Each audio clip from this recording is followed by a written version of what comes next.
Čau! Čau!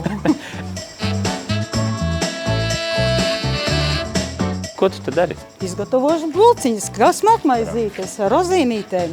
Super. Tu koordinē to visu lielo darbību ap konditoriju, cik jāizgatavo un kas jādara un tā tālāk. Un kā patīk? Ļoti Tiešām, fantastiski. ir labi. Protams, nekas var būt labāks par šo. Es tagad skatos, kā te ļoti forši taisa visas tās standziņas, tās bulciņas, bet kā var zināt, cik daudz jāuztaisa? Pēc vajadzības, cik cilvēki nāk, cik izpēr, tik mēs atkal pieražojam klāt. Kad tu pati, teiksim, strādā ar Rimiju un tu gribi ēst?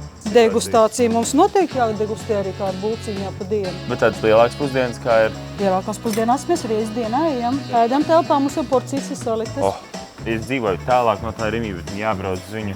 Kaut ko Rimija var man palīdzēt? Rimija noteikti kompensēs tev ceļu. Jā.